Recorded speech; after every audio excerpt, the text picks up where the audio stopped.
ओडिशा रे भारतीय शिक्षा और गवेषणा प्रतिष्ठान तरफ चली शिशु विकास विद्या मंदिर गुड़िकर आचार्य मैंने 5 दिन प्रशिक्षण नेले। यही 5 दिन प्रशिक्षण में आम कि शिक्षादान देवे बर्तमान नूतन शिक्षानीति आसीगला। तो नूतन शिक्षानीति सहित जो पाठ्यक्रम अच्छी आमर इंग्राजी साहित्य विज्ञान सामाजिक ओडिया ये सब विषय शिक्षादान दिगला। जहाद्वारा ये शिक्षादान खाली दिगनी आम केमी भल छात्र गठन करवा जहाँकि राष्ट्र से समर्पित हे और आदर्श छात्र तैयारी पारे से शिक्षा दिगला गुरुजी गुरुमा को जे आम विद्यालय गुड़िक कि भल छात्र सृष्टि हे से प्रशिक्षण गोटे मुझे सुरेश कुमार पंडा। ये जो भारतीय शिक्षा परिषदर जो कर्मशाला चलता 5 दिन धरी 13 ରୁ 17 से भाषा साहित्य उपर शिक्षा प्रशिक्षण शिक्षा दूसरी जोठी कि आमर प्रकृत में मातृभाषार जो अवक्षय होची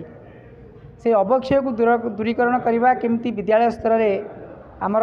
शिक्षक शिक्षिका भाई भौणी मैंने गुरुजी गुरुमा मैंने किभली भाव में शिशु मान सुंदर भाव में मातृभाषा शिक्षा देवे से विषय में मुझे शिक्षादान दूसरी दीर्घ 5 दिन धरी कालांश नहीं से आमर माने साहित्य भाषा माने कौन होता पद्य को किमिति भाव में क्लासरूम ट्रांजैक्शन एक्टिविटीज मेथड रे से गुड़िक शिक्षा दिखाई एवं किभली भाव से लिखे प्रकृत में अधिकांश पिला लिखन शैलीटा आमर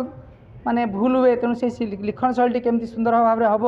ता शिखा जाता। आउ कार्यक्रम 5 दिन कार्यक्रम बहुत प्रभावित थिला। आउ मु भी निजे अनुभव करी प्रशिक्षार्थी भाई भौणी मैंने सुंदर भाव में माने शिक्षादान ग्रहण करते। आउ विशेषकर जहाँ से मन सन्देह थिला से सन्देह को से माने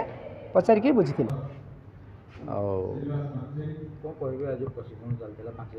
5 दिन धरी चलता ये प्रशिक्षण सब विभिन्न सारा ओडिशा विभिन्न गुरुजी गुरुमा मैंने आसते से प्रशिक्षण नौले।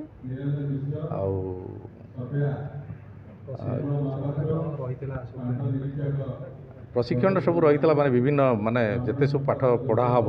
से माने गणित इंग्राजी सब प्रकार ये सब से प्रशिक्षण मिले।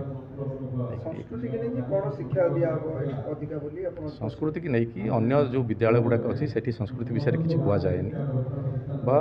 चारित्रिक गठन विषय किसी कहुए कि यही सब जो विद्यालय अच्छी से गुड़ाक ए विषय टी चर्चा करा जाए पिला मानकु से विषय किसी शिक्षा दे सेटा हूँ अन्य मान तुलन में यही सब विद्यालय जो गुड़ाक अच्छी शिशु मंदिर एवं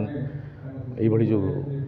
अच्छी आम ओडिशा किसी किसी अनुष्ठान जो चली ये जिनटा था अभिभावक को कहया कथा जदि से पिला मानकु यही सब शिक्षानुष्ठान ये करते ताले से जड़े जड़े भल मनीष हे सेटा हूँ।